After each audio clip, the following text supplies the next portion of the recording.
रात के लगभग 9 बज रहे थे। सड़कें लगभग खाली थी। लॉकडाउन का सन्नाटा हर तरफ फैला हुआ था। एक छोटी सी दुकान के बाहर एक पिता और उसका बेटा खड़े थे। दुकान बंद करने की तैयारी चल रही थी। पिता ने कहा, बस 5 मिनट और फिर घर चलते हैं। बेटा मुस्कुराया। उसे क्या पता था कि ये 5 मिनट उसकी जिंदगी के आखिरी 5 मिनट बन जाएंगे।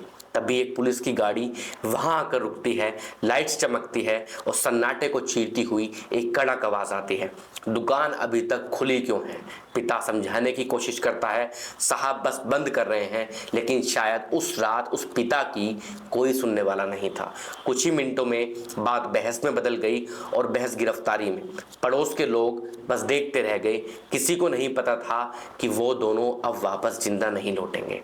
गाड़ी चल पड़ी और उनके पीछे छूट गया एक अधूरा घर। थाने का दरवाजा खुलता है और यहीं से शुरू होती है उस रात की असली कहानी। एक ऐसी रात जिसमें हर मिनट एक नई यातना लेकर आने वाला था, जहां इंसानियत धीरे धीरे मर रही थी और कानून खामोश खड़ा था। कहते हैं उस रात थाने के अंदर से चीखों की आवाजें आ रही थी, लेकिन बाहर खड़ा हर इंसान बस चुप था, क्योंकि डर हर आवाज से बड़ा हो चुका था। सुबह हुई, दरवाजे खुले, लेकिन जो अंदर गया था वो वापस वहां नहीं था। कुछ दिनों बाद एक खबर आई, पहले बेटे की मौत, फिर पिता की, और 6 साल बाद कोर्ट ने कहा ये सिर्फ मौत नहीं, ये दुर्लभ से दुर्लभ अपराध था और 9 पुलिस वालों को फांसी। लेकिन उस रात थाने के अंदर आखिर क्या हुआ था? नमस्कार, आप देख रहे हैं न्यूज़ 1 और मैं हूं आपका होस्ट शुभम शर्मा। और आज हम आपको ऐसी कहानी सुनाने जा रहे हैं, एक ऐसी सच्ची कहानी जो किसी फिल्म की स्क्रिप्ट नहीं बल्कि हमारे समाज की हकीकत है। ये कहानी है सांताकुलम केस की और आज हम आपको सुनाने जा रहे हैं भारत के सबसे खौफनाक कस्टोडियम डेथ केस की कहानी। एक ऐसी कहानी जिसे सुनकर आप शायद सो नहीं पाएंगे। ये सिर्फ एक केस नहीं, ये एक आईना है जो हमें दिखाता है जब सत्ता नियंत्रण के बाहर हो जाए तो इंसानियत का क्या हाल होता है। ये कहानी है सांताकुलम केस की।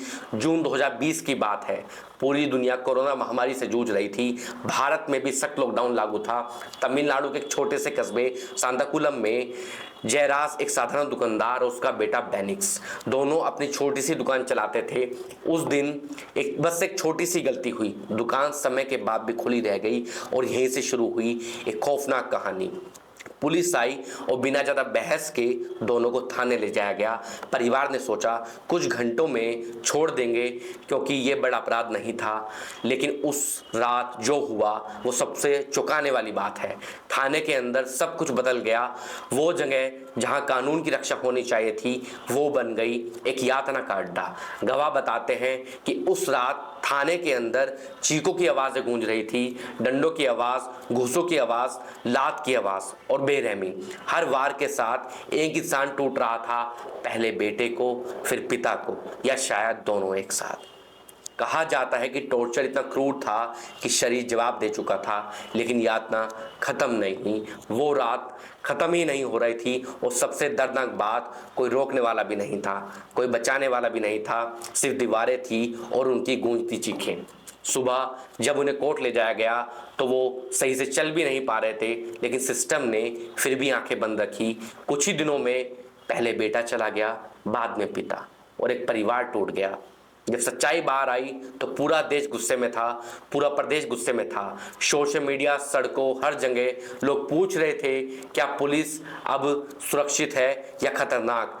केस सीबीआई को दिया गया, गवाह सामने आए, सबूत इकट्ठा हुए और धीरे धीरे सच सामने आने लगा कि ये सिर्फ मौत नहीं बल्कि एक सुनियोजित अत्याचार है। 6 साल बाद कोर्ट ने फैसला सुनाया, ये मामला है रेयरेस्ट ऑफ रेयर और 9 पुलिस वालों को फांसी।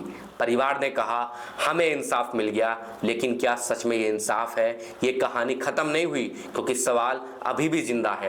क्या ऐसा फिर नहीं होगा, या फिर कहीं कोई आज भी उसी दर से गुजर रहा है? अगर कानून के रखवाले ही डर बन जाएं तो इंसान किस पर भरोसा करे? आप क्या सोचते हैं? कमेंट बॉक्स में जरूर बताइए। धन्यवाद। मैं हूं शुभम।